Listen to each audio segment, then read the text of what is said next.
Hello बच्चों। तो जैसा कि आपको पता है बेटे, PT 6 आपका कंप्लीट हो गया है। और अब हम लोग जो है PT 6 का जो केमिस्ट्री का पेपर है बेटे, उसको डिस्कस करने जा रहे हैं। जिसका सिलेबस था सॉल्यूशंस एंड इलेक्ट्रोकेमिस्ट्री, जो कि फिजिकल केमिस्ट्री के चैप्टर्स हैं। और दोनों ही चैप्टर्स आपके काफी ज्यादा न्यूमेरिकल बेस्ड चैप्टर्स में से काउंट होते हैं। ठीक है, तो मे बी इस पेपर में आपको सॉल्विंग में थोड़ा टाइम तो लगा होगा, है ना, क्योंकि न्यूमेरिकल्स हैं, थ्योरेटिकल क्वेश्चन कम होंगे इसके अंदर। तो कैलकुलेशन में टाइम तो लगता ही है। ठीक है, तो थोड़ा सा लेंदी रहेगा पेपर। तो कोशिश करेंगे इसको हम लोग 1 आवर के अंदर अंदर खत्म करें। ठीक है बेटा, चलिए तो पेपर शुरू करते हैं। क्वेश्चन नंबर 1 आपके स्क्रीन पे दिखाई दे रहा है। How many grams of glucose must be present in 0.5 litres of solution. इसका ऑस्मोटिक प्रेशर क्या चाहिए बेटे? Same as that of the 9.2 grams of glucose per litre. ठीक है, तो ऑस्मोटिक प्रेशर सेम होने के लिए क्या होना चाहिए? क्योंकि इनका टेम्परेचर मेंशन नहीं है तो आप सेम अज्यूम करेंगे और सिंपली क्या बोल देंगे, C1 = C2। क्योंकि आई भी मेंशन नहीं है तो आई, अच्छा आई तो आप 1 अज्यूम करेंगे, ग्लूकोज है। ठीक है, और 9.2 ग्राम्स पर लीटर ये भी ग्लूकोज ही है, दोनों का आई सेम रहेगा। ठीक है, तो ऑस्मोटिक प्रेशर नॉर्मली क्या होता है, सेम होने का मतलब आइसोटोनिक सॉल्यूशन जिसको बोलते हैं, π1 = π2। पर यहाँ पर CRT फॉर्मूला होता है, R और T सेम है तो वो कट जाएगा, C बचेगा बस। ठीक है, तो कंसंट्रेशन जो है वो कैसे आएगी, देखिए बेटे, हाउ मेनी ग्राम्स पूछा है तो कंसंट्रेशन का फॉर्मूला होता है मोल अपॉन में वॉल्यूम। ठीक है, तो मोल्स कैसे आएगा, उसके लिए आप x ग्राम ये अज्यूम करोगे उसका अमाउंट ग्लूकोज का, और मोलर मास होता है 1/180, और डिवाइडेड बाय वॉल्यूम जो है वो हाफ लीटर बता रहा है, दैट इज 0.5। तो ये कंसंट्रेशन हो गया फर्स्ट वाले सोल्यूशन का। ठीक है, और सेकंड वाले सोल्यूशन के लिए 9.2 grams of glucose per litre कह रहा है। ठीक है, तो 9.2 को आप डिवाइड करोगे 180 से, है ना, और वॉल्यूम ऑफ सोल्यूशन जो है वो आपका लीटर्स में। ठीक है, यहाँ पर आपको निकालना नहीं है, सॉरी। ठीक है, ये आपका क्या रहेगा बेटे, ये 1 लीटर रहेगा, है ना। क्यों?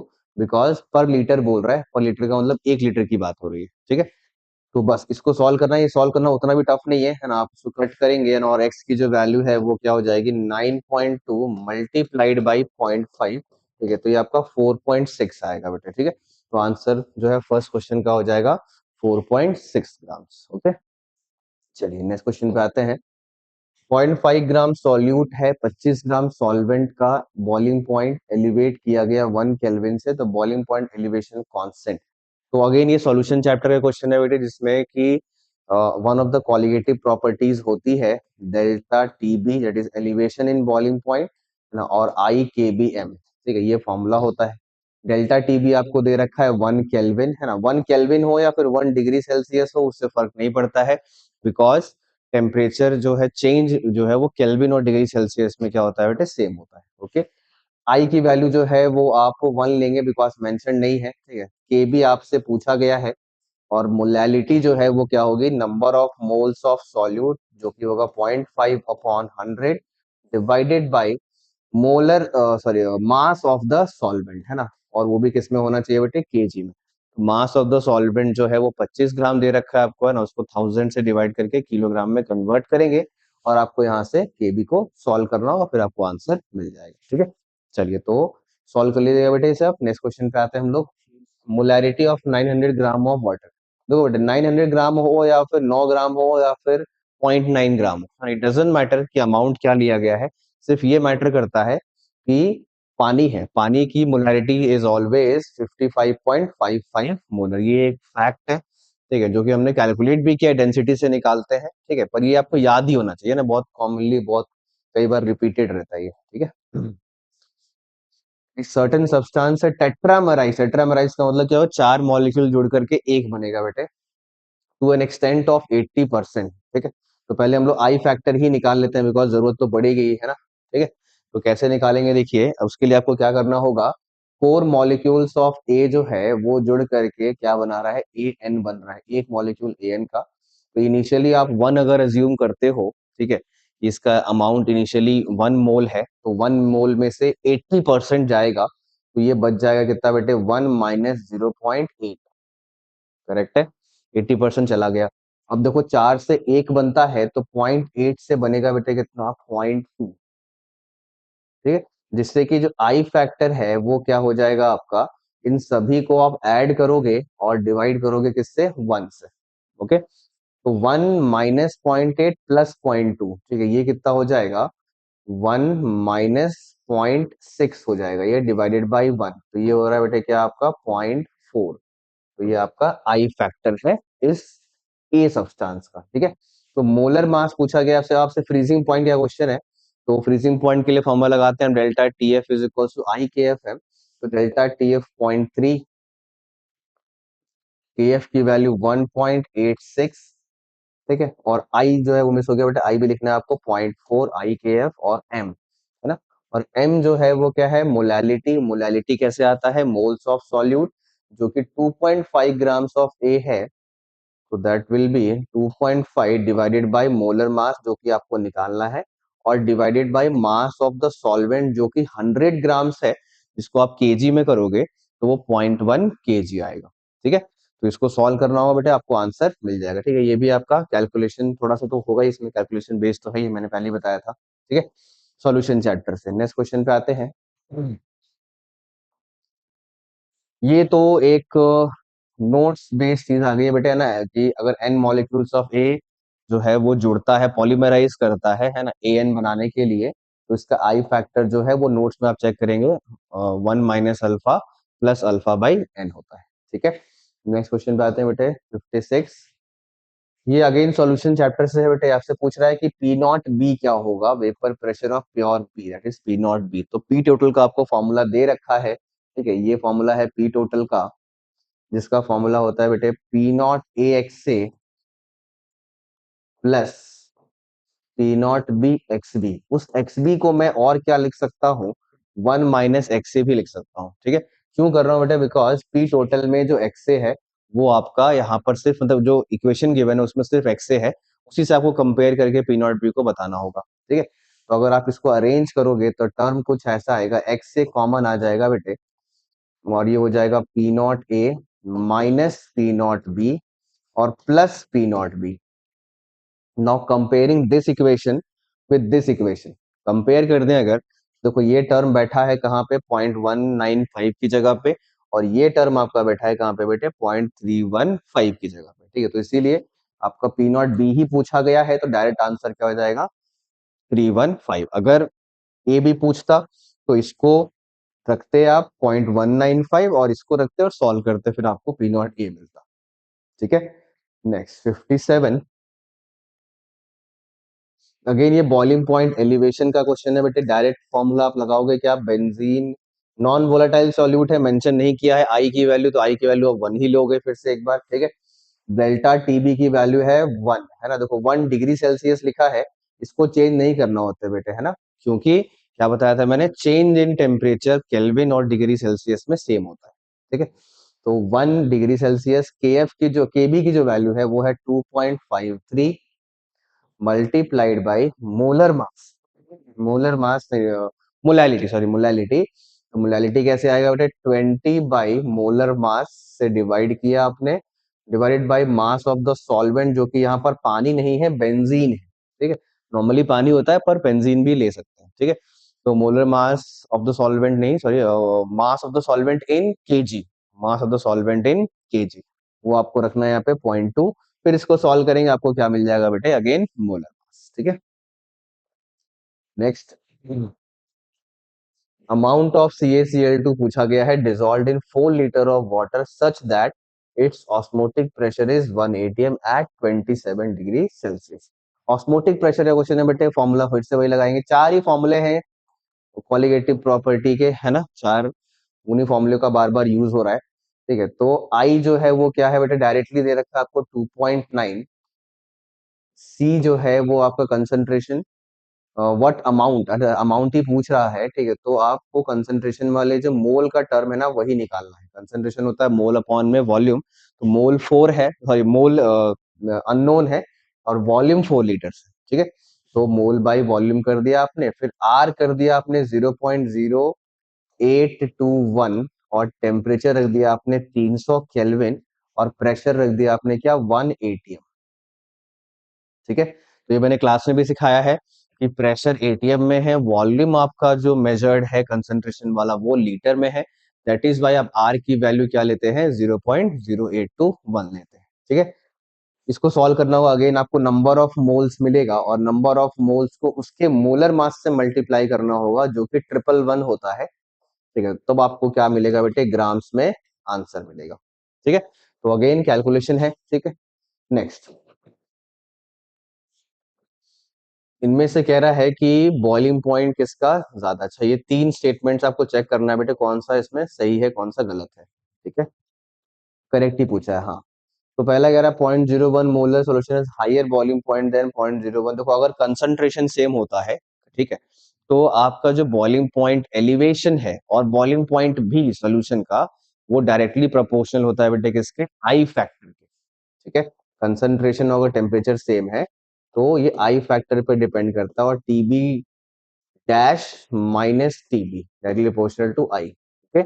जिसका आई ज्यादा उसका टीबी डैश भी ज्यादा, ठीक है। तो क्योंकि इसका I3 है और इसका I2 है, इसीलिए ये वाला स्टेटमेंट बेटा करेक्ट है। दूसरे क्वेश्चन पे आते हैं, 7 ग्राम पर लीटर, 7 ग्राम पर लीटर। अच्छा, इसमें आपको हायर फ्रीजिंग पॉइंट बताना है। तो देखो इसको देख करके ना आप ये मत समझिएगा कि कंसंट्रेशन सेम है, बिकॉज कंसंट्रेशन मेजरमेंट ग्राम पर लीटर में नहीं, ये मोल पर लीटर में की जाती है, ठीक है। तो इसीलिए आपको पहले मोलैरिटी ही निकालना पड़ेगा। पहले वाले सॉल्यूशन का निकाल रहा हूं, I3 मानते हुए सी जो है वो क्या हो जाएगा, 7 अपॉन में 111 और वॉल्यूम 1 लीटर है ना, और आर और टी तो दोनों में ही कॉमन रहेगा, ठीक है। ये हुआ आपका डेल्टा टीबी पहले वाले का। सॉरी, डेल्टा टीबी नहीं आएगा बेटा, इसमें टी एफ है ना, फ्रीजिंग पॉइंट की बात चल रही है, टी एफ आएगा, ठीक है। और I C R T, ओहो क्या कर रहा हूं मैं अभी, sorry my bad. Delta T F जो है वो आपका I K F M होता है बेटा, है ना, I K F M, ठीक है। I K F M है ना, ऑस्मोटिक प्रेशर का फॉर्मूला लगा रहे थे गलती से। डेल्टा टी एफ क्या होता है, I K F M। I K F M आपको दोनों के लिए सॉल्व करना होगा। तो पहले वाले का आई हो जाएगा 3, के एफ तो के एफ ही रहने वाला है, ठीक है। और मोलैलिटी, मोलैलिटी कैसे आएगी, अच्छा मोलैलिटी में एक दिक्कत क्या है बेटे कि आपको वॉल्यूम जो कंसंट्रेशन दे रखी है ना वो ग्राम पर लीटर है, ठीक है। तो हम लोग ये अज्यूम करेंगे वो काफी डाइल्यूट सोल्यूशन है, और जो मास है सॉल्वेंट का वो लगभग लगभग 1 kg के आसपास है, बिकॉज अगर 1 लीटर है तो 1 kg हम लोग मानेंगे, ठीक है, उसका मास मेंशन नहीं है इसलिए, ठीक है। तो मास ऑफ सॉल्वेंट तो 1 kg हो गया, ठीक है। और मोल ऑफ सॉल्यूट जो है ऊपर क्या होगा, वो हो जाएगा 7/111, ठीक है, मोलर मास, ठीक है, given mass by molar mass, ठीक है। तो ये हुआ आपका 7/111, ये हुआ पहले वाले का। और दूसरे वाले के लिए आप क्या करोगे, फिर से वही delta T F is equals to i की वैल्यू है 2, और ये हो जाएगा 7/58.5, ठीक है। ये 1 और के एफ, ठीक है। तो अब कंपेयर करना है आपको डेल्टा टी एफ इसका और इसका डेल्टा टी एफ, ठीक है। तो नोटिस करिए कि ये वाली जो वैल्यू है ना ये आपकी छोटी होगी बेटा, है ना। ये है 7 3 21 और ये है 111, क्योंकि बाकी सारे टर्म्स कॉमन है। 21/111 और यहाँ पर आपका 14 ये है, ठीक है। तो ये वाला नंबर जो है ना वो उससे क्या होगा, बड़ा होगा, ठीक है, हाँ उससे बड़ा ही होगा, ठीक है। तो क्योंकि ये नंबर बड़ा है तो इसका जो डेल्टा टी एफ है वो ज्यादा है, डेल्टा टी एफ इसका क्या है, ज्यादा। तो चेंज इन फ्रीजिंग पॉइंट क्या हुआ बेटे, इसका ज्यादा हुआ। चेंज इन फ्रीजिंग पॉइंट ज्यादा होने का मतलब क्या होता है कि फ्रीजिंग पॉइंट में लोअरिंग होती है, ठीक है। तो चेंज ज्यादा होने का मतलब क्या है कि इसका फ्रीजिंग पॉइंट लोअर होगा, ठीक है, एज कंपेयर टू ये वाला, ठीक है। मतलब NaCl वाले का लोअर फ्रीजिंग पॉइंट है एज कंपेयर टू MgCl2, ठीक है। तो क्या कह रहा है कि MgCl2 has higher freezing point than, हाँ ठीक है, मैं कह रहा था NaCl वाला लोअर होता है, ठीक है। तो ये आपका स्टेटमेंट करेक्ट है, ठीक है। तो दोनों ही स्टेटमेंट जो आपके करेक्ट है बेटे, बोथ 1 एंड 2, 59, ठीक है। ये थोड़ा सा लेंदी क्वेश्चन है क्योंकि इसमें आपको ये वाली चीजें सोचनी थी, ठीक है, कि किसका डेल्टा टीएफ ज्यादा है, और उसमें एक और चीज सोचना था कि डेल्टा टीएफ ज्यादा होने का मतलब फ्रीजिंग पॉइंट ज्यादा नहीं होता है ना, उल्टा हो गया, कम हो जाता है। क्योंकि लोअरिंग अगर ज्यादा है तो फ्रीजिंग पॉइंट कम होता जा रहा है ना, that is why delta TF ज्यादा होने से फ्रीजिंग पॉइंट कम हो जाता है, ठीक है। चलिए, तो नाइन्थ क्वेश्चन, इसके बाद आते हैं 10th पे 60th question number, maximum freezing point. हाँ, अब देखो इसमें फिर से वही फंडा लगाएंगे हम, है ना, क्योंकि सभी का कंसंट्रेशन सेम है, ठीक है, तो कंसंट्रेशन से नहीं डिसाइड होगा, डिसाइड होगा आई फैक्टर से। अभी अभी मैंने बताया कि अगर फ्रीजिंग पॉइंट ज्यादा चाहिए तो आपका आई का वैल्यू क्या होना चाहिए, कम होना चाहिए, ठीक है। तो देखिए सबसे आई कम जो है वो किस में रहेगा बेटे, यूरिया में, इसका आई 1 है, इसका 3 है आई, है ना, इसका है 4 और एक 5 है आई। और एलम, एलम के लिए K2SO4 Al2SO4 टूटेगा, ये तो ऑब्वियसली आई 1 से तो बड़ा ही होगा, ठीक है। तो K2SO4 में हो जाएगा 2 और 1 3, और Al2SO4 में हो जाएगा 2 और 3 5, ठीक है। तो 3 उधर 5 उधर, इसका हो जाएगा 8, बहुत ज्यादा है इसका, ठीक है। तो ये आंसर नहीं होगा, आंसर क्या होगा बेटे आपका third, maximum freezing point, third वाला ऑप्शन, ठीक है। चलिए नेक्स्ट क्वेश्चन पे आते हैं। पॉजिटिव डेविएशन इनमें से कौन कौन सा शो करता है बेटे, ठीक है, तो क्या आंसर हो जाएगा इसका, ठीक है, that will B chloroform and acetone and ethanol and acetone, है ना, ये आपका आंसर है 61, है ना, ठीक है। तो एक बार इसको आप देखिएगा बेटे, मैं थोड़ा सा मिस कर रहा हूँ इसमें, क्योंकि ये तो याद करने वाली चीज है, मैं ऐसे देख करके बता पाना पॉसिबल होता भी नहीं है, ठीक है। तो वो आपको मैंने एनसीईआरटी से लिस्ट लिखवा भी रखी है, तो आप उस लिस्ट से उसको फॉलो करेंगे और देखेंगे, ठीक है। नेक्स्ट क्वेश्चन पे आते हैं। 62, vapour pressure of aqua solution of glucose is this, ये आपका एक्वा सोल्यूशन मतलब ये पीएस है ना, पीएस मतलब ये पीटी है 750, और 370 पे जो प्योर वाटर का होता है ना, वो होता है 760, बिकॉज वही उसका बॉइलिंग पॉइंट भी है, तो 760 होता है, ठीक है। तो आप फॉर्मूला लगाएंगे, delta P by P naught is equals to mole fraction of solute B, ठीक है, elevation in relative lowering of vapour pressure, ये फॉर्मूला है बेटा, ठीक है, ये कॉलिगेटिव प्रॉपर्टी। तो डेल्टा पी कैसे आएगा, 760 minus 750 divided by P naught is 760, तो is equals to mole fraction of solute, ये हो गया ऊपर 10 और नीचे 76, 1/76, that will be the correct answer, ठीक है। चलिए बेटा एक मिनट पानी P low.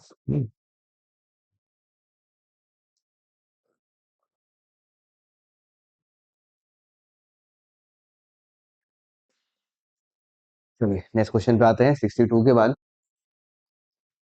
63, given below are the two statements, 0.5 molar aqueous solution of urea contains 30 gram of urea in 1 kg water, हाँ ठीक है, बिल्कुल सही है।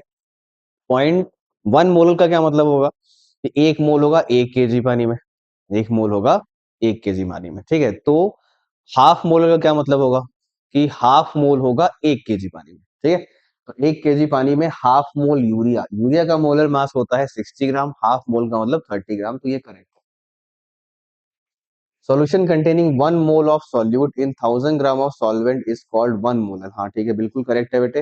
अभी अभी मैंने बताया 1 मोलर का मतलब क्या है कि 1 मोल सॉल्यूट होगा 1 kg सॉल्वेंट में, ठीक है। तो दोनों ही स्टेटमेंट आपके करेक्ट है, इसलिए फर्स्ट आंसर आपका हो जाएगा। Mass of HNO3 required to prepare 400 ml of 0.2 molar, देखिए मोलैरिटी ये है, वॉल्यूम ये है, मोलैरिटी को अगर आप वॉल्यूम से मल्टीप्लाई करते हो लीटर्स में तो आपको मिल जाता है बेटे मोल्स, तो इतने मोल्स आपको HNO3 चाहिए, ठीक है। और मोल्स में नहीं, आपसे मास में पूछा है, तो आप इसको मल्टीप्लाई कर दो किससे, 63 से, है ना, HNO3 का मोलर मास 63 होता है, ठीक है। इसको सॉल्व करेंगे आप, आंसर मिल जाएगा, ठीक है। नेक्स्ट 15th पे आते हैं बेटे। ऑस्मोटिक प्रेशर पूछा गया है 3.42 ग्राम सुक्रोज इन 100 ml एट 27, ठीक है। तो सुक्रोज का आई फैक्टर होता है बेटे 1, pi is equals to ICRT लगाएंगे आप। सी जो है वो कैसे आएगा, 3.42 given mass by molar mass, है ना, and volume will be 0.1, R की वैल्यू रखेंगे आप 0.0821, ठीक है, जिसको आप कैलकुलेशंस के लिए आप 1/12 भी रख सकते हो, है ना। और टेम्परेचर आपका क्या रहेगा बेटे 300, ठीक है, बस इसको सॉल्व करेंगे आपको डायरेक्टली एटीएम में ही आंसर मिलेगा, ठीक है। Next 16, 66, if molality of the dilute solution is half then the value of molar देखो जो ये kf और kb होता है बेटे, that depends only on the nature of the solvent, ठीक है, सिर्फ उसी पे डिपेंड करता है, तो मोलैलिटी वगैरह हाफ करने से कोई फर्क नहीं पड़ेगा और आंसर क्या रह जाएगा आपका, रिमेन सेम, ठीक है। तो अभी तक ये थ्योरेटिकल क्वेश्चन जो है वो पहला अभी आपको दिखा है, ठीक है। नेक्स्ट 67, कह रहा है observed colligative properties less than the colligative property for a solution of ethanoic acid. देखो इथेनॉइक एसिड या फिर कोई भी कार्बोक्सिलिक एसिड बेंजीन में अगर होता है तो उसका जो आई फैक्टर होता है ना, वो लेस देन 1 होता है। बेटे हमने क्लास में डिस्कस किया है, क्यों? Because benzene is non polar, ethanoic is polar. ठीक है, तो पोलर और नॉन पोलर चीजें डिसॉल्व नहीं होती हैं, दैट इज वाई इथेनॉइक और इथेनॉइक ये दो आपस में जुड़ जाते हैं, एसोसिएशन, इसीलिए आई लेस देन क्या होता है बेटे? 1 होता है। तो अगर आई लेस देन 1 होगा तो ऑब्वियसली ऑब्जर्व्ड कॉलिगेटिव प्रॉपर्टी जो है वो लेस ही आएगी।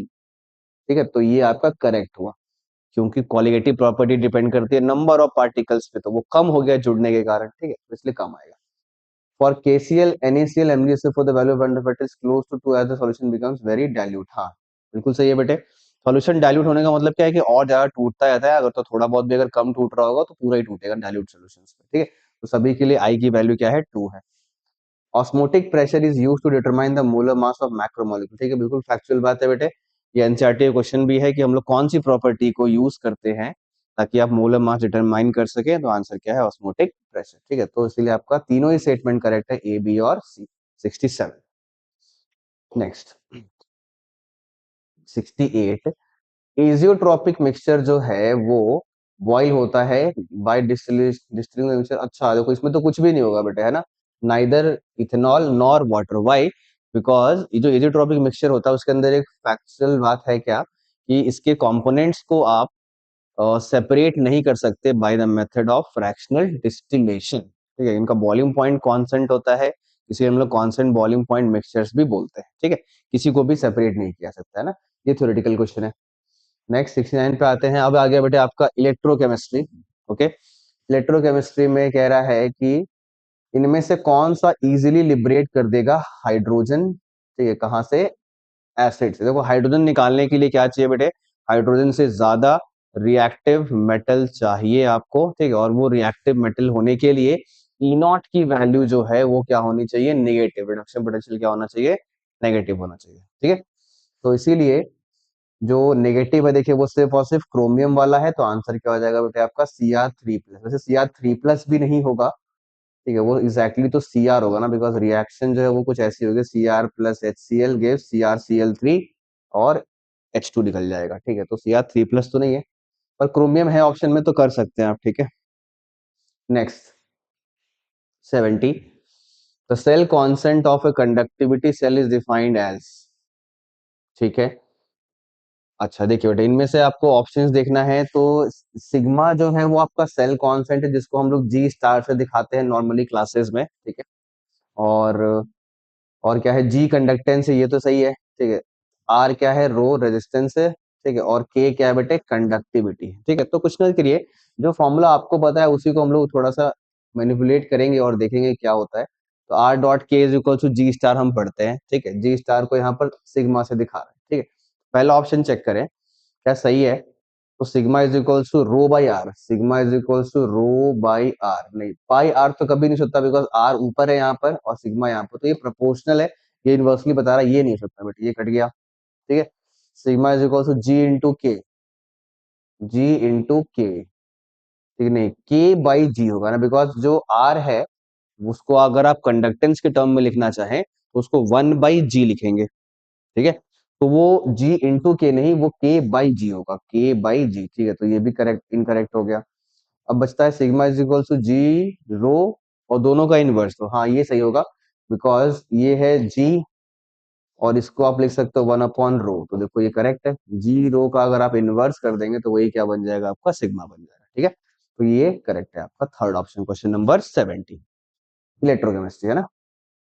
नेक्स्ट 71 आपसे पूछ रहा है standard electro potential for E not. अच्छा देखिए ये जो क्वेश्चन है बेटा ये आपका क्या है? Application of delta G naught is equals to minus N F E. ये जो इक्वेशन है इसके एप्लीकेशन में आता है। इसके लिए मैंने आपको क्या सिखाया था? इसका भी डेल्टा जी नॉट लिखो, इसका भी डेल्टा जी नॉट लिखो, और इसका भी डेल्टा जी नॉट लिखो। ठीक है, जिसको मैं बोल रहा हूँ 3, इसको बोल रहा हूँ डेल्टा जी 1, डेल्टा जी। ठीक है, और फिर ये नोटिस करते हैं कि 3 वाला जो है वो कैसे आएगा ना, 1 और 2 के साथ आपको क्या करना पड़ेगा। ठीक है, तो देखिए अगर आप सेकंड वाले को उल्टा कर दें और पहले वाले से ऐड कर दें तो थर्ड वाला रिएक्शन आ जाएगा, ठीक है। तो इससे रिलेशन क्या बनेगा, delta G3 is equals to delta G1 minus delta G2, है ना। माइनस क्यों कर रहे हैं, बिकॉज हमने सेकंड रिएक्शन को इन्वर्ट किया है, उल्टा किया है, ठीक है। अच्छा, अब सारी वैल्यूज को पुट करना है, फॉर्मूला है माइनस एन एफ पी, ठीक है। तो एन जो है बेटा इसका 1 है, तो 1 और इंटू एफ, और इसका ई नॉट आपसे पूछा गया है तो वो आप ई नॉट ही मानोगे। डेल्टा G1 उसका कैसे आएगा, एन उसका 3 है बेटे, है ना। तो -3 इंटू एफ इंटू इसका ई नॉट है -0.036, ठीक है। साइंस पे ध्यान देंगे ना, अभी प्लस हो जाएगा ये, ठीक है। फिर माइनस, ठीक है। और फिर डेल्टा G2 का minus minus N F E, ठीक है। तो उसका माइनस और ये वाला माइनस ये प्लस बना देगा आपको, ठीक है। और एन की वैल्यू है 2, देन एफ, और फिर से एक बार माइनस है क्या, -0.440, बस। यहाँ से एफ कैंसिल होगा, ये वाले माइनस को आप यहाँ पर कर दोगे और उसको सॉल्व करोगे और आपको आंसर मिल जाएगा, ठीक है। तो ये आपका 71 क्वेश्चन का आंसर हुआ। चलिए नेक्स्ट क्वेश्चन पे बात करते हैं बेटे, 72। इनमें से कौन सा यूनिवर्सली एक्सेप्टेड है हाइड्रोजन इलेक्ट्रोड, हाँ बेटे क्या होगा इसका ना, हाइड्रोजन इलेक्ट्रोड, है ना। Because SHE standard hydrogen electrode पढ़ते हैं, IUPAC ने इसको as a reference electrode select किया है, और इसकी ई नॉट की जो वैल्यू है वो हम लोग 0 डिफाइन करते हैं, ठीक है। नेक्स्ट, ये थ्योरेटिकल क्वेश्चन आया, अच्छी बात है। 73 अगेन न्यूमेरिकल है भाई, ठीक है। तो परेशान तो हुए होंगे आप, बहुत सारे न्यूमेरिकल है। E not H plus slash H two, E not नहीं, ई तो ई निकाल रहे हैं, ई नॉट तो 0 होता है, ठीक है। ई निकाल रहे हैं तो 0 नौ से इक्वेशन लगा रहे हैं बेसिकली बेटे, है ना। तो 0.0591 बाई एन की वैल्यू, देन लॉग में क्या क्या आता है बेटे, तो कंसंट्रेशन ऑफ H प्लस ऊपर आता है, divided by partial pressure of H2 नीचे आता है, और उसमें भी पावर क्या रहता है बेटे, हाफ, है ना।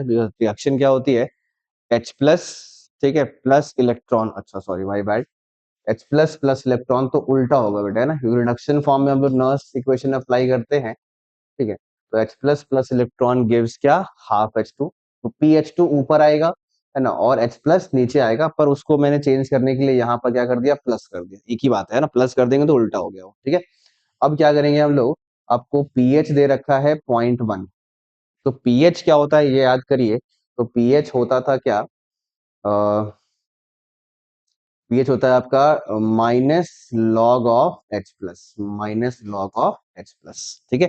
तो मैं क्या करूंगा, देखो ये नहीं मेंशन किया बेटे, तो आप इसको 1 मान के चलेंगे, पहला, ठीक है। दूसरा आप क्या करोगे, इसको ना कैसे लिख रहा हूं देखो, minus log of H plus, ठीक है, और minus log of H plus multiplied by -0.0591, ठीक है। देखो इसको कैसे लिख दिया, समझ में आ रहा होगा आपको, ये प्लस है, ठीक है।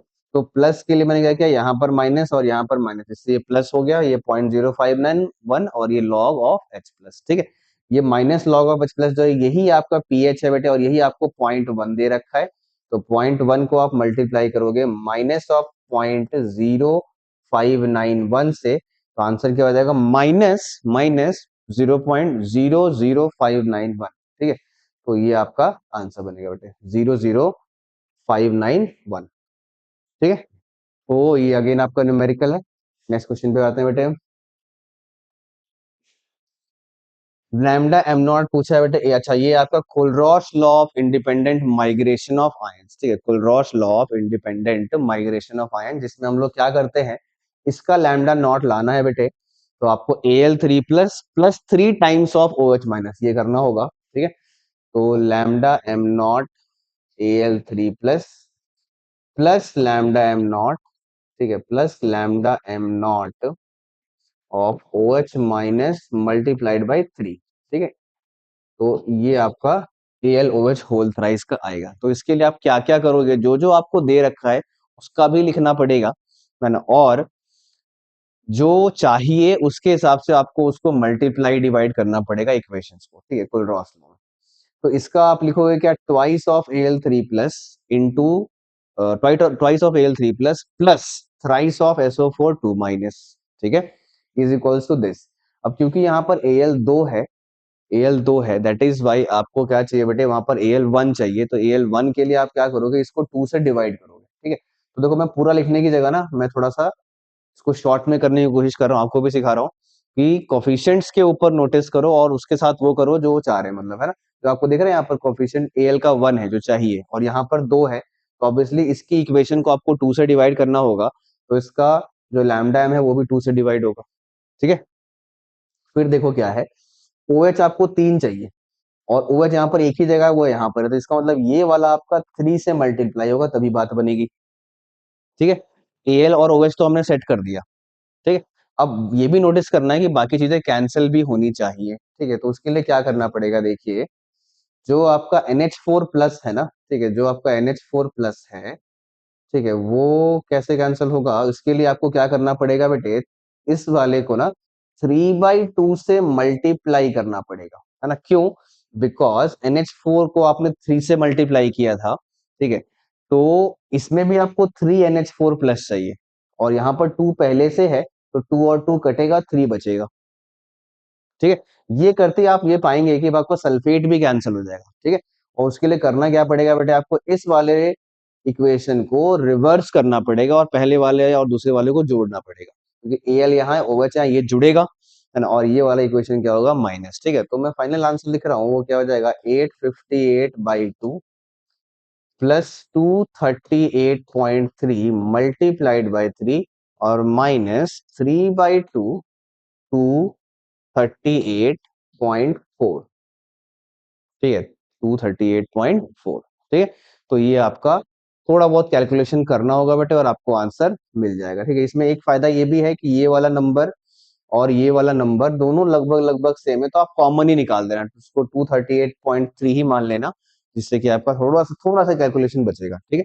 तो इसको आप सॉल्व करेंगे, आपको आंसर मिल जाएगा 74, ठीक है। थोड़ा सा लेंदी पूछ दिया इन्होंने, नॉर्मली जो पूछा जाता है वो सिंपल 2 ऐड होकर के एक सब्ट्रैक्ट होता है, इसमें मल्टीप्लाई भी हो रहा है ना, माइनस भी करना पड़ रहा है, ठीक है, तो थोड़ा सा लेंदी है। नेक्स्ट, खैर, तो ये आपका अगला रिएक्शन है बेटा, देखिए ये PtBr2 एक्वस और ये कन्वर्ट हो रहा है Br, तो इसका मतलब ऑब्वियसली ब्रोमीन इलेक्ट्रॉन गेन कर रहा होगा एक्वस स्टेट में, तो एक्वस और एक्वस है, ये भी ध्यान देना है, स्पेस भी ये रहा, देखो half Br2 aqueous electron gain कर रहा है और Br माइनस एक्वस में वो कन्वर्ट हो रहा है, ठीक है। तो ये आपका आंसर है 70, ये थोड़ा सा थ्योरेटिकल बेसिस पे आप बोल सकते हैं, इसमें न्यूमेरिकल नहीं है, कम से कम सॉल्विंग नहीं है इसके अंदर, है ना, ठीक है। स्टूडेंट तो ये क्वेश्चन नंबर 75 हो गया, नेक्स्ट क्वेश्चन आता है 76। 76 में क्या कर रहा है कि नर्स इक्वेशन जो वो एक सेकंड ना, माइक नहीं लगाया मैंने। नर्स इक्वेशन जो है आपकी वो Q के साथ कैसे रिलेट होगी, देखिए क्या करें, Nernst equation this Q is indicated, Q will be equal to equilibrium constant K, कब, है ना, जब Q जो है वो इक्विलिब्रियम कांस्टेंट K के इक्वल कब होगा, जब आपका E की वैल्यू क्या हो जाएगी बेटे, जीरो, है ना, ये हमने कंडीशन लगाया भी है कि जब इक्विलिब्रियम अचीव होता है तो E सेल की वैल्यू जीरो होती है ना, और Q की वैल्यू इक्विलिब्रियम कांस्टेंट के इक्वल होती है, ठीक है। E इज इक्वल्स टू क्या आंसर हो जाएगा, शून्य, है ना, E is equals to zero, ये आंसर है, ओके। नेक्स्ट 77, कौन सा इसमें से करेक्ट है, अगेन ये थ्योरेटिकल क्वेश्चन है बेटे, दो टाइप के सेल हमने पढ़े हैं, गैल्वेनिक और इलेक्ट्रोलाइटिक, कंफ्यूजन नहीं करेंगे। गैल्वेनिक सेल में क्या होता है ना, कैथोड जो है वो आपका पॉजिटिव होता है ना, और एनोड क्या होता है बेटे, नेगेटिव, है ना, गैल्वेनिक में, और इलेक्ट्रोलाइटिक में जस्ट उल्टा होता है, ओके। तो इलेक्ट्रॉन का फ्लो कहां से कहां होगा बेटे, गैल्वेनिक में एनोड से कैथोड और इलेक्ट्रोलाइटिक में उल्टा, ठीक है। तो देखिए करेक्ट कह रहा है इनमें से, cathode is negative in both तो नहीं है, दोनों में अलग अलग है, anode is positive in both नहीं, ये भी नहीं है, anode cathode and anode are negative terminals in electrolytic and galvanic cells, cathode और एनोड, एनोड जो है वो गैल्वेनिक में नेगेटिव है, करेक्ट है, और कैथोड इलेक्ट्रोलाइटिक में नेगेटिव, हाँ ये भी करेक्ट है, ठीक है, तो ये आंसर हुआ बेटे, ठीक है, ये हुआ, है ना, कैथोड जो है वो आपका इलेक्ट्रोलाइटिक में नेगेटिव है, हाँ क्योंकि एनोड यहाँ नेगेटिव है तो उसमें होगा, और गैल्वेनिक में आपका एनोड नेगेटिव है, ठीक है, तो ये आपका करेक्ट आंसर है 77, थ्योरेटिकल क्वेश्चन है 78। 2 फैराडे आपने चार्ज भेजा है, 1 ग्राम एटम आपको कैथोड पे चाहिए, किसका 1 ग्राम मिलेगा, मतलब है ना 1 ग्राम एटम, है ना। 1 ग्राम एटम का मतलब क्या होता है बेटे, 1 मोल होता है पहले तो, ठीक है। तो मैं क्या कर रहा हूँ कि नंबर ऑफ इक्विवेलेंट्स, एक फॉर्मूला लगा रहा हूँ, number of equivalents is equals to number of moles multiplied by N factor, ये फॉर्मूला होता है, ठीक है। Number of equivalents is equals to number of moles into N factor. तो क्योंकि आपको 2 फैराडे इलेक्ट्रिकल चार्ज भेजा है आपने, तो फैराडे लॉ के अकॉर्डिंग 2 इक्विवेलेंट ही जमा होगा, क्योंकि ये लॉ है, 1 फैराडे से एक इक्विवेलेंट डिपॉजिट होता है किसी भी चीज का, ठीक है। और आपको चाहिए 1 मोल, तो दैट इज वाई जो एन फैक्टर की वैल्यू है वो क्या हो जाती है बेटे, 2 हो जाती है। तो आपको ये देखना है कि किस वाले केस में एन फैक्टर 2 है। तो देखिए ऑरिक क्लोराइड कह रहा है ये, तो AuCl3+3 है यहाँ पर एन फैक्टर, तो ये नहीं हो सकता। सिल्वर नाइट्रेट +1 है N factor Ag+। Cuprous chloride, cuprous का मतलब हो गया कॉपर की 1 वैलेंसी, है ना, क्यूप्रिक होता तो 2 होता, ठीक है, क्यूप्रस है इसीलिए 1 है, तो ये भी नहीं हो सकता।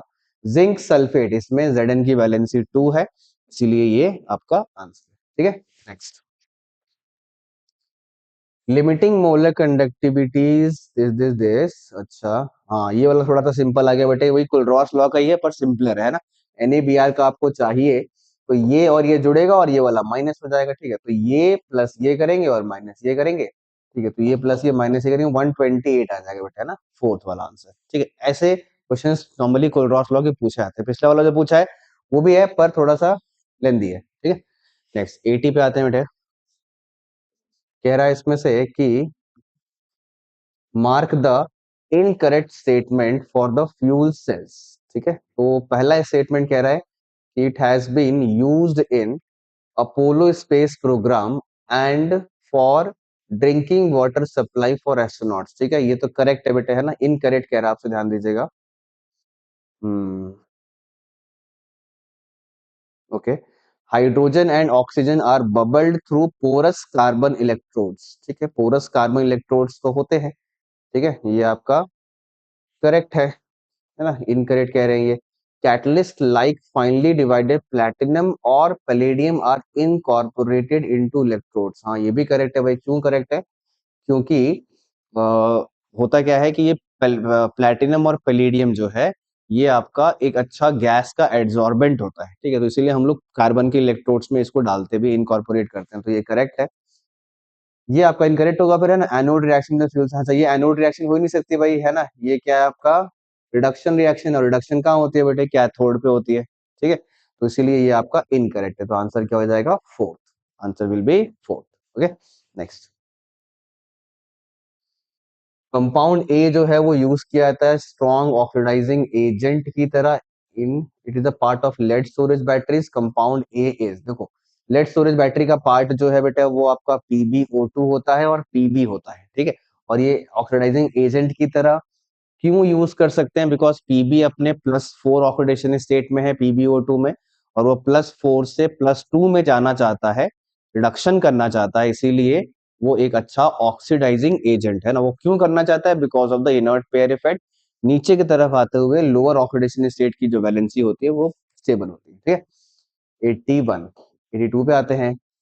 EMF फॉर द सेल, है ना, इसमें देखना बेटा कैथोड कौन है एनोड कौन, देखिए ये आपका कैथोड है और ये आपका एनोड है, तो आपको E not cathode minus E not anode करना है और दोनों जगह पे SRP रखना है,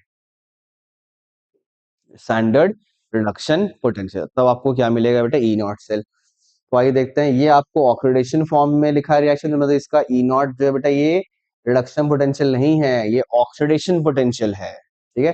एंड सिमिलरली ये भी ऑक्सीडेशन पोटेंशियल है, तो ये आपको साइन चेंज करके पुट करना होगा। कैथोड पे साइन चेंज करेंगे 0.8, माइनस एनोड का साइन चेंज करेंगे -0.236, तो -0.236, ये और ये प्लस बन जाएगा बेटे, है ना, इसमें 8 जीरो ऐड करोगे, ठीक है, तो 3.16, 3.16 ये आपका आंसर बनेगा, ठीक है। थोड़ा सा साइन के ऊपर इसमें फोकस करना था, ठीक है, तो ये आपका आंसर है। नेक्स्ट 83, स्टैंडर्ड सेल पोटेंशियल, ये आपका गैल्वेनिक सेल है बेटा, है ना, और देखिए पूछ रहा है आपसे स्टैंडर्ड सेल का मतलब है क्या कि ई नॉट सेल की वैल्यू पूछ रहा है। और ये एक प्रकार का गैल्वेनिक सेल है जिसमें कि हम लोग कंसंट्रेशन सेल बोलते हैं इनको, है ना। कंसंट्रेशन सेल में क्या होता है कि कैथोड और एनोड पे दोनों ही मेटल सेम होता है, और ऐसे के लिए ई नॉट सेल की वैल्यू हमेशा क्या रहती है, जीरो रहती है। बिकॉज आप E not cathode minus E not anode करेंगे तो आंसर क्या आएगा बेटे, जीरो आएगा। ठीक है, नेक्स्ट क्वेश्चन पे आते हैं। ई नॉट वैल्यूज आपको दे रखी है, order of the reducing power. देखिए रेड्यूसिंग पावर का मतलब क्या होता है बेटे, जो सामने वाले को रेड्यूस करे। ठीक है, तो खुद क्या हो, ऑक्सीडाइज। तो खुद ऑक्सीडाइज होने के लिए क्या टेंडेंसीज है कि जो ई नॉट की वैल्यू है वो ज्यादा से ज्यादा नेगेटिव होनी चाहिए। ठीक है, तो आपको ढूंढना है हाईएस्ट नेगेटिव वैल्यू, तो ये रहा बेटे, ये सी का है, फिर ए का, और फिर किसका, बी का। तो सी, ए और बी, ये रहा सी, ए और B. Highest negative reduction potential होगा, है ना, ये रिडक्शन पोटेंशियल ही है ना, रिडक्शन पोटेंशियल ही है। ठीक है, तो फिर जितना ज्यादा नेगेटिव उतना ज्यादा उसका ऑक्सीडाइजिंग रेड्यूसिंग बिहेवियर, है ना, reducing behaviour. Because reducing power का मतलब क्या होता है, खुद होना ऑक्सीडाइज। ठीक है, नेक्स्ट। कुछ करंट है वो लिबरेट करता है बेटे इतना gram of H2 in 2 hours, how many grams of oxygen can be liberated by the same current in the same time. ये आपका फैराडे सेकंड लॉ क्वेश्चन है बेटा, है ना, जिसमें कहता है कि जो इक्विवेलेंट होते हैं किसी भी चीज के किसी भी इलेक्ट्रोड पे, वो इक्वल अमाउंट में डिस्चार्ज होते हैं। तो H2 और O2 के इक्विवेलेंट्स क्या होंगे, सेम होंगे। इक्विवेलेंट्स निकालते कैसे आप, given mass by equivalent mass. तो इतना ग्राम है H2 का, ये गिवन मास हुआ। इक्विवेलेंट मास H2 का होता है 1/2/2। ठीक है, इज इक्वल्स टू, इसका आप W मानोगे और इसका इक्विवेलेंट मास होता है क्या, 8, 32/4। तो वेट की वैल्यू हो गई कितने बेटे, 4 ग्राम। तो ये वो आपका 85 का आंसर। ठीक है, ये थोड़ा सा सिंपलर साइड पे है। ठीक है, नेक्स्ट 86। ये सेक्शन बी आपका स्टार्ट हो रहा है बेटे, अगेन सॉल्यूशन जो टॉपिक है वो आया है, देखिए। दो लिक्विड्स है, पॉजिटिव डेविएशन शो करते हैं, boiling point of pure A and B are this and this, the boiling point of the resulting solution में बी। पॉजिटिव डेविएशन का मतलब होता है कि वेपर प्रेशर जो है वो थ्योरेटिकल से ज्यादा बनता है। ओके, अगर थ्योरेटिकल से वेपर प्रेशर ज्यादा बनेगा तो बॉइलिंग पॉइंट गिर जाता है। ठीक है, क्योंकि boiling point is inversely proportional to the vapour, जितना ज्यादा वेपर प्रेशर होगा उतना उसका बॉइलिंग पॉइंट कम होता रहेगा। ठीक है, तो क्योंकि पॉजिटिव डेविएशन है इसलिए इनसे आंसर कम आएगा, मतलब ये आपको ऑब्जर्व करना था कि जो इनके बॉइलिंग पॉइंट से ओरिजिनल कंपोनेंट से उससे कम आंसर आएगा। तो देखिए कौन सा ऑप्शन है, ये नेग्लेक्ट होता है, ये नेग्लेक्ट होता है, ठीक है, ये नेग्लेक्ट होता है। ठीक है, ये आपका क्वालिफाई होता है। ठीक है, क्योंकि ये जो वैल्यू है ये दोनों से ही क्या है, कम है। ओके, यही अगर नेगेटिव डेविएशन होता तो दोनों से ज्यादा आंसर आप बोलते हैं। ठीक है, नेक्स्ट 87 पे आ रहे हैं बेटे। बाइनरी सॉल्यूशन है, प्रिपेयर किया गया है n heptane ethanol, correct behaviour, positive deviation है ना, नॉन आइडियल है, और positive deviation from ethanol, well नहीं नहीं ऐसे ऐसे कुछ अलग नहीं है। नॉन आइडियल शोइंग पॉजिटिव, हाँ ठीक है, यही आंसर है बेटे, non ideal showing positive deviation from Rawls law. ठीक है, ये आपका इथेनॉल है। Okay, next 87। 88 पे आते हैं। 1 litre of sea water contains इतना ग्राम ऑफ ऑक्सीजन। ठीक है, then find out the concentration of oxygen in terms of ppm. क्या होता है बेटे कि 10 की पावर 6 ग्राम में कितने सॉल्यूट प्रेजेंट है मास में, उसी को हम लोग क्या बोलते हैं, उसका पीपीएम बोलते हैं। ठीक है, सॉल्यूट का मास। ठीक है, ठीक है बेटे, तो आपको इसमें जो दे रखा है वो क्या है, इतना ग्राम प्रेजेंट है 1000 ग्राम्स में। आपको चेक करना होगा 10 की पावर 6 ग्राम्स में। ठीक है, 10 की पावर 6 ग्राम्स में कितना हो जाएगा वो देखना होगा। तो 10 की पावर 6 के लिए क्या करेंगे आप, इसको 1000 से मल्टीप्लाई करोगे तो ये भी अमाउंट 1000 से मल्टीप्लाई होगा, उतने से ही इंक्रीज करेगा। ठीक है, तो 1000 से मल्टीप्लाई करोगे तो ये कट जाएगा, बचेगा 4 ग्राम। ठीक है, तो क्या हो जाएगा बेटे, 4 ppm, है ना। Mass of solute present in 10 to the power 6 grams of the solution is known as क्या, पीपीएम। सॉल्यूशन बोले या सॉल्वेंट बोले, दोनों ही एक ही बात है। Next 89। Experimentally determined molar mass is always lower than the true value. नहीं, गलत बात है बेटे, ये डिपेंड करता है कि आई की वैल्यू क्या है। अगर आई 1 से बड़ा है, ठीक है, तो आपका मोलर मास कम आ जाएगा। ठीक है, लेकिन अगर आई जो है वो 1 से छोटा है तो मोलर मास थ्योरेटिकल से ज्यादा आता है, एक्सपेरिमेंटल वाला, ठीक है। Lower molar mass is due to the dissociation of solute into ions. हाँ, ये करेक्ट है बेटा, ठीक है। टूटेगा तो मैंने क्या बताया, मोलर मास गिर जाएगा, जुड़ेगा तो मोलर मास बढ़ जाएगा, ठीक है। तो आंसर क्या हो जाएगा, A assertion is false, reason is true. हाँ, ये आंसर है बेटा ना, 89। Next 90, 5% of sucrose is isotonic with 1% of this and the molecular weight of the compound A is। देखो आइसोटोनिक फिर से वही, ऑस्मोटिक प्रेशर सेम करना है, टेम्परेचर मेंशन नहीं है तो आप बस कंसंट्रेशन को सेम करेंगे, ठीक है। तो C1 is equals to C2। 5% solution का मतलब क्या होता है, 5 grams of sucrose is present in 100 ml of solution, ठीक है। तो 5 ग्राम के लिए क्या करेंगे, 5/342 ये मोल्स आया, और 100 ml का मतलब हुआ 0.1 लीटर। तो मोल बाय वॉल्यूम, ये मोलैरिटी। और यहां पर क्या करेंगे, 1/मोलर mass of A by again volume कितना बेटे, 0.1, ठीक है। 1% का यही मतलब होता है, 1 ग्राम प्रेजेंट है 100 ml सोल्यूशन, ठीक है। इसको सॉल्व करेंगे, आपको मोलर मास ऑफ ए मिलेगा, ठीक है। नेक्स्ट 91, दो लिक्विड्स हैं, दोनों का वेपर प्रेशर दिया है, टोटल वेपर प्रेशर 175 है, the mole fraction of component A in liquid and vapour phase. देखो 175 बेटा, तो पीटी की वैल्यू 175 है ना, पी नॉट ए जो है वो आपका पता है, आपको है ना, ठीक है, वो तो पता ही है। तो पी नॉट ए है 100 into x A, plus P not be है 200, और इंटू एक्स बी की जगह आप लिख दोगे 1 - एक्स, ठीक है, 1 - एक्स। तो बस हो गया। इसको सॉल्व करेंगे, आपको क्या मिल जाएगा बच्चे, एक्स से मिल जाएगा, ठीक है। वैसे एक्स से मिला, आपसे वाई ए भी पूछा गया है ना, लिक्विड में एक्स से बोलते हैं, वेपर में वाई ए बोलते हैं। तो वाई ए के लिए क्या फॉर्मूला होता है, पी नॉट ए एक्स से वाई क्या, P not B X B, ठीक है, और plus P not A X, मतलब जिसको हम लोग पीटी बोल रहे हैं। यह वैल्यू आपको डायरेक्ट दे रखा है 175, एक्स से आप ऊपर निकाल चुके हैं, पी नॉट ए पुट करेंगे, ठीक है। तो आपको क्या मिल जाएगा बेटे, वाई है, ठीक है। जहां तक मुझे याद आ रहा था इसका आंसर आपका ये था 0.25 0.14, ठीक है। नेक्स्ट 92, मोलैरिटी पूछा गया है, डेंसिटी इतनी है, 4.9% weight by weight, what do you mean by this.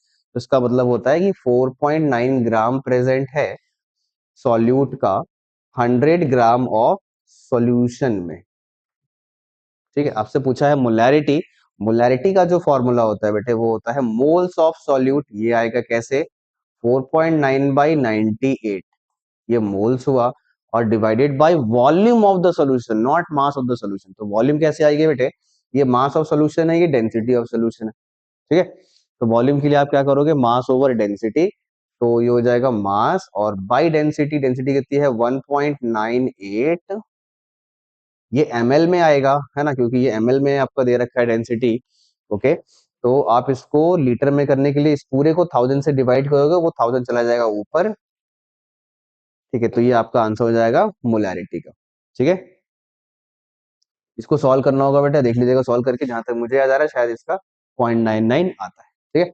Next 93, lead storage battery is charged, वो क्या होता है, चार्जिंग के दौरान क्या होता है बेटे, कि जो H2SO4 है वो आपका रीजनरेट होता है। H2SO4 क्या होता है, रीजनरेट होता है, ठीक है।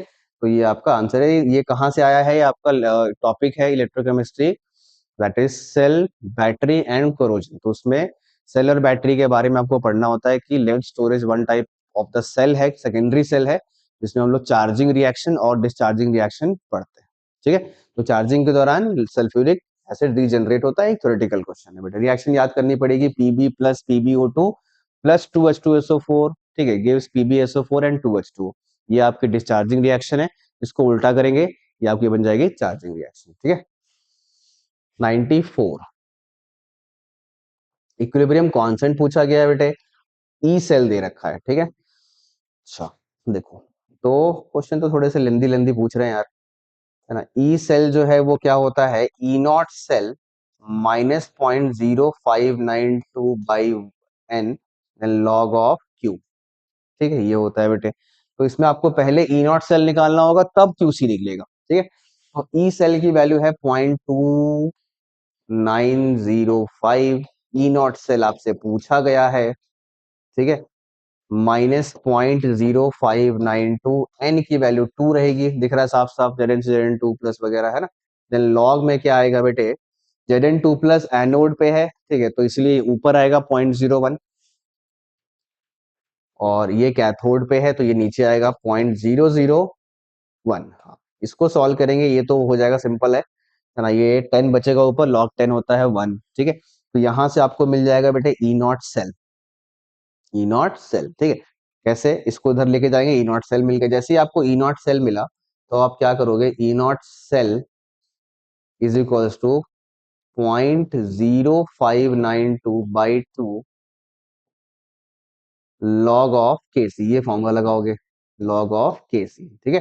तो इसके लिए आपको क्या करना पड़ेगा, इसको आंसर आपको इस फॉर्म में देना है, 10 टू दी पावर समथिंग में, तो यहाँ पर बेस 10 होता है, आपको पता है लॉग ऑफ के सी में। तो क्या करेंगे बेटे, टू को यहाँ लेके आएंगे, इसको यहाँ लेके आएंगे, तो के सी इज इक्वल्स टू हो जाएगा क्या, 10 to the power 2 times of E not cell, ठीक है, जो आप यहाँ से निकालोगे है ना, इस वाली इक्वेशन से, ठीक है, पुट करोगे, और डिवाइडेड बाई 0.0592, ठीक है, ये आपका आंसर है, ठीक है। तो ये आपका 94 का करेक्ट आंसर हुआ। चलिए नेक्स्ट क्वेश्चन पे आते हैं बेटे, 45, इनमें से कौन सा जो है वो करेक्ट है। ये भी आपका एक फैक्चुअल क्वेश्चन है बेटे। फैक्चुअल क्या मतलब, ये तो कंसंट्रेशन सेल से है, फॉर्मूला बेस्ड है, ठीक है। तो इसमें करना क्या होता है, आप रिएक्शंस लिखते हैं, है ना। इसमें रिएक्शंस कैसे लिखे जाते हैं, तो H प्लस प्लस इलेक्ट्रॉन से बनता है हाफ, भाई हाफ H2 है ना, जिसका प्रेशर है P1, और दूसरा है कैथो एनोड पे H2 से बनता है H प्लस प्लस इलेक्ट्रॉन, जिसका प्रेशर है क्या बेटे यहाँ पर P2। इन दोनों को आप ऐड करते हो, इस पे नर्स इक्वेशन लगाते हो, ई नॉट सेल वाला, ठीक है।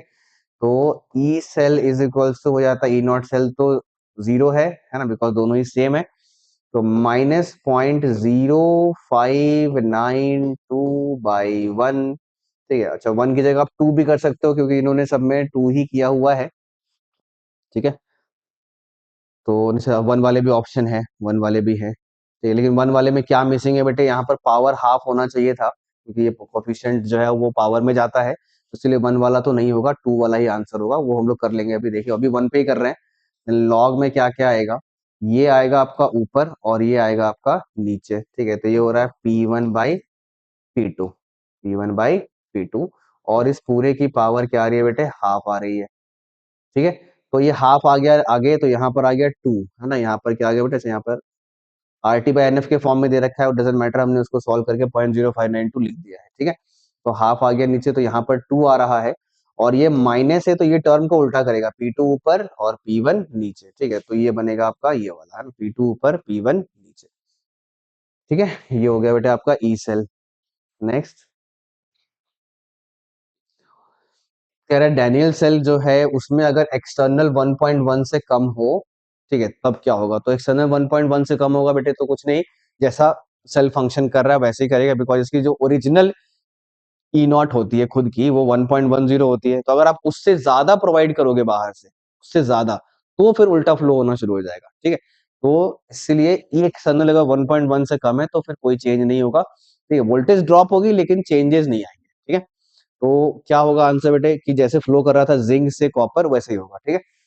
तो zinc is deposited at zinc electrode, नहीं ये गलत हो गया, उल्टा होगा, क्योंकि जिंक अभी भी इलेक्ट्रॉन फ्लो कर रहा है, तो जिंक अभी भी क्या करेगा, वो डिसॉल्व होगा, और कॉपर पे, कॉपर इलेक्ट्रोड पे कॉपर डिपॉजिट होगा, ठीक है। तो ये करेक्ट है, electrons flow from copper two zinc ना, ये भी गलत है, क्योंकि अभी भी फ्लो कहां से कहां हो रहा है बेटे, zinc and copper, zinc to copper हो रहा है, ठीक है। तो ये भी गलत है, ये भी, दोनों ही गलत हुआ, तो आपका आंसर क्या हो जाएगा, बोथ आर इनकरेक्ट, है ना, फर्स्ट ऑप्शन, ठीक है। तो 96 फर्स्ट ऑप्शन। नेक्स्ट 97 पे आते हैं, फिर से आया बेटे वही सेम कंसंट्रेशन सेल, बस इस बार प्रेशर पे नहीं है, कंसंट्रेशन पे है, ठीक है। तो क्या करेंगे, अगर ये मेरा C1 है, ये मेरा C2 है, ठीक है, तो फॉर्मूला क्या होता है, फॉर्मूला होता है बेटे आपका E cell is equals to minus of 0.0592/1, ठीक है, लॉग ऑफ, ठीक है, प्रेशर सेम में आनके चलेंगे, मेंशन नहीं है तो, ठीक है। तो ये वाला ऊपर आएगा बेटे, बिकॉज ये एनोड है, तो C1 वाला ऊपर चला जाएगा, है ना, और C2। इसको सॉल्व करना है। C1 कितना है, 10 की पावर -8 है। C2 कितना है, 10 की पावर -3। ओके, बस इसको सॉल्व करना है। -8 बाई -3 क्या होगा, -5, वो माइनस आगे आएगा, -5 मल्टीप्लाइड बाई दिस, ठीक है। तो प्लस में आंसर हो जाएगा, तो ये हो जाएगा बेटा ना 0.295 वाला आंसर आपका हो जाएगा, ठीक है, 97। ठीक है, नेक्स्ट 98 पे आते हैं। ये तो डायरेक्ट फॉर्मूला है, हमने ये क्या करा है कहाँ पे, एप्लीकेशन ऑफ कोलरॉशेस लॉ में। पहला एप्लीकेशन पढ़ा था कि वीक इलेक्ट्रोलाइट का लैम्डा नॉट निकालने में यूज होता है। दूसरा होता है क्या, कि किसी वीक एसिड का या वीक बेस का आप डिसोसिएशन कांस्टेंट निकाल सकते हैं। उसमें फॉर्मूला होता है alpha is equals to lambda M C by lambda M not. उसको पुट कर देते हैं हम लोग इसमें, K is equals to C alpha square by 1 minus alpha, ठीक है। जिससे कि फॉर्मूला आपका बनता है क्या बेटा, ये वाला है ना, ये आपका आंसर बनेगा, ठीक है, सेकंड। नेक्स्ट 99 पे आते हैं। इसमें पूछ रहा है बेटा ई नॉट सेल क्या होगा। तो ई नॉट सेल अगेन वही कैथोड माइनस एनोड करेंगे। ये कैथोड है और ये आपका एनोड है। तो कैथोड का रिडक्शन पोटेंशियल 0.34 दे रखा है, और एनोड का रिडक्शन पोटेंशियल देखिए, अच्छा इन्होंने देखो भाई स्मार्टली क्या दे दिया है, ऑक्सीडेशन पोटेंशियल, ठीक है। तो आपको यहाँ पर चेंज करना पड़ेगा, -0.4 करना होगा बेटा, है ना। तो ये देखिए, ये माइनस माइनस प्लस हो रहा है, आंसर आपका क्या आ जाएगा, प्लस में। तो E not cell is greater than 0, ठीक है। यहाँ पर कुछ बच्चे मिस्टेक करेंगे मे बी, कि इसको आप ऑब्जर्व नहीं किए, मिस हो गया, ऑक्सीडेशन पोटेंशियल था, रिडक्शन पोटेंशियल रखना होता है, ठीक है। नेक्स्ट लास्ट क्वेश्चन पे आते हैं बच्चों। स्टैंडर्ड हाइड्रोजन इलेक्ट्रोड के लिए क्या होगा, इनमें से देखिए कौन सा करेक्ट है। तो ये नर्स इक्वेशन बिल्कुल करेक्ट है बेटे, है ना। क्या लिखते हैं हम लोग, reaction 2H plus plus 2 electron gives H2। तो H2 ऊपर आ गया, और H प्लस जो है वो नीचे, उसके पावर 2 आ गई, ठीक है। 0.0592, ठीक है, ये करेक्ट है। अगर ऑक्सीडेशन पोटेंशियल में करना है तो क्या करना होगा, इसको आप माइनस से मल्टीप्लाई करो, ये माइनस माइनस करो, और यहाँ पर माइनस की जगह इसको उल्टा कर दो, ठीक है। तो ये बन जाएगा ऑक्सीडेशन पोटेंशियल, ये बन जाएगा ई नॉट ऑक्सीडेशन, ठीक है। और ये वाला टर्म उल्टा हो गया, बिकॉज माइनस से मल्टीप्लाई किया आपने, तो ये टर्म इनवर्स, तो ये भी ऑप्शन के बेटे करेक्ट है, ठीक है। E not H plus slash H plus two slash H plus two be 0, हाँ ठीक है, ये भी करेक्ट है बेटे, ये 0 होता है, इसलिए आंसर क्या हो जाएगा आपका, ऑल आर करेक्ट, ये आपका आंसर है, फोर्थ ऑप्शन, ठीक है। तो ये हो गया बेटे 100 क्वेश्चंस का डिस्कशन, ठीक है, ये कंप्लीट हुआ। तो इसी के साथ आई होप बहुत सारे क्वेश्चंस आपने सही किए होंगे, पर थोड़ा सा पेपर तो लेंदी रहा है बेटा, है ना, क्योंकि कैलकुलेशंस करने में समय लगता है। तो मे बी आप 1 घंटे में रैप अप नहीं कर पाएंगे, पर घबराना नहीं है, क्योंकि ये पार्ट टेस्ट है, तो पार्ट टेस्ट में थोड़ा डेप्थ में सवाल जाता है। जब आप फुल टेस्ट दोगे, ठीक है, तो उस समय आपको वो क्वेश्चंस मिलेंगे जो ओरिजिनली लीड टेबल के होते हैं, ठीक है। चलिए, सभी को रिजल्ट के लिए best of luck. Okay, thank you.